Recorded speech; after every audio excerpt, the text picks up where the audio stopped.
Hi everyone, my name is Bethany Bradley and I am presenting a tool talk on behalf of the Northeast Risk Management Network.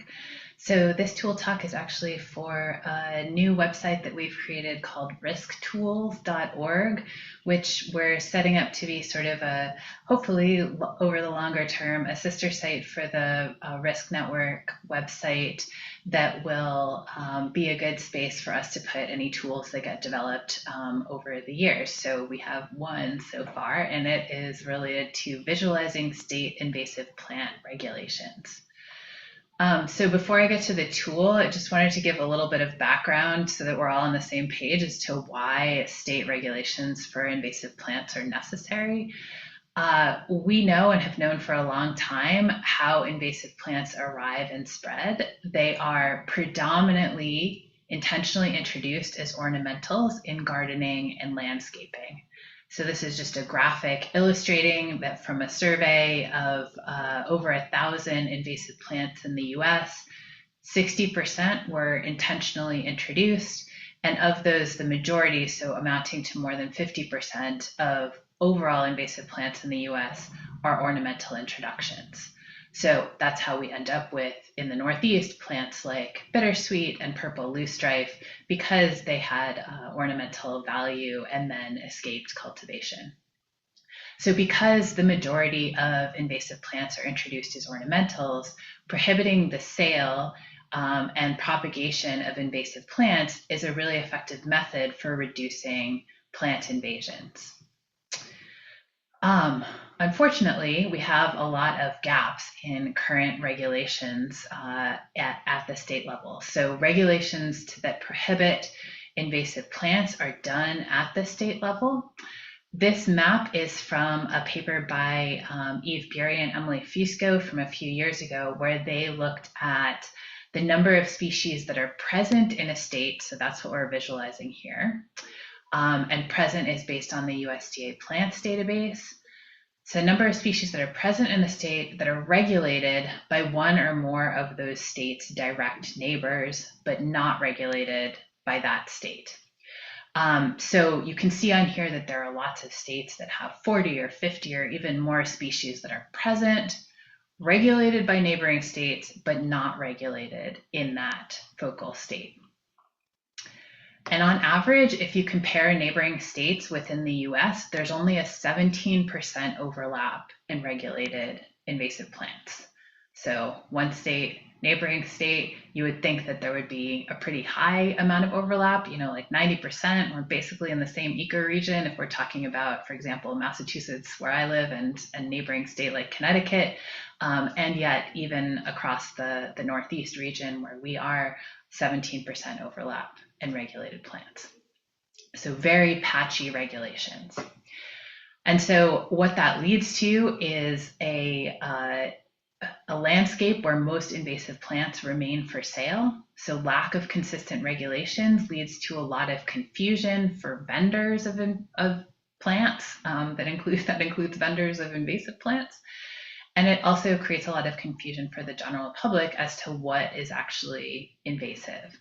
So the net result is that most invasive plants still end up for sale, and in total, another paper by Eve Bury and others found that 61% of invasive plants regulated someplace in the US or managed otherwise as invasive are still for sale.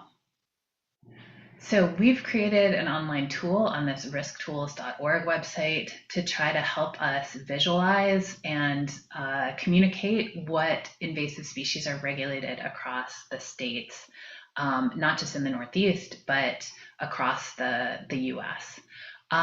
So it's a pretty straightforward tool, we think, at least, and we're just launching it in 2026, so really welcome feedback on this. So there are two main things that you can do with this. One is to choose your state. So I'm going to just go with New York right now. And that will then bring up a list of all of the regulated invasive plants. We've got it in reverse alphabet, so I'll put it in regular alphabet. So this tells us that at least as of when we last updated this resource, there were 77 species, invasive, either regulated plants or prohibited plants within the state of New York. You can see what all of those are. You can scroll through some of these. You can also download a text file or a comma separated values file to look at the spreadsheet of all of those different species, and you can choose from any different state that you wanted to look at here.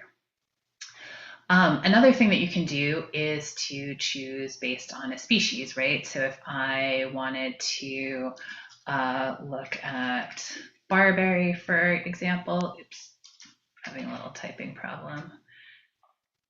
Look at barberry, that will then populate this filter to show me all of the states that are regulating in one way or another. So different states have different ways of regulating things, regulating barberry. And I can, of course, download those just like I can download the other ones.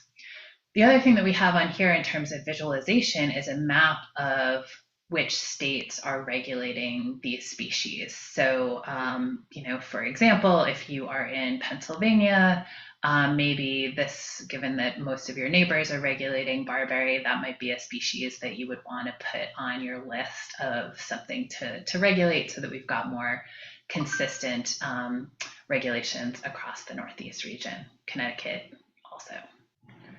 The information that's in the Regulated Plant Data Viewer all comes from the National Plant Board website. So we've got a link to that here. And this is a list of PDFs of laws and regulations for all of the different states pertaining to invasive plant species. So it's always a good idea to trust but verify. We did our best in terms of translating all that information into the database that underlies the regulatory visualization, but not a bad idea to go back and see, here's Alabama has their list of Class A, Class B, Class C noxious weeds, for example. Another thing to note on here is the date that these were updated. So some of, been doing generally a pretty good job with state regulations updating reasonably regularly. Recently, that's a lot of R's in a row, but some of them are a little bit older. So, and the National Plant Board is not necessarily the most up to date relative to some of the states sometimes too. So there's a couple of places where things might go slightly awry in terms of us having the most up to date information in the regulatory visualization. If you are interested in the underlying database so that you can learn more about what regulatory level means, for example, or you just love a good database, then that is also linked here. This is our most recently updated regulated plants database. It was most recently updated in June of 2025. So it's March of 2026 right now. So our hope is to try to update this at least once a year, probably in the early summertime, just based on academic time availability. But this is the full database, in this case, organized by scientific name. And we have information here about what the regulatory levels mean for different states, where we were able to find that information. So for Alabama, for example, here are the definitions of their Class A, B, and C noxious weeds. All right, so that is it for the regulatory visualization. I just want to pop this back up one more time.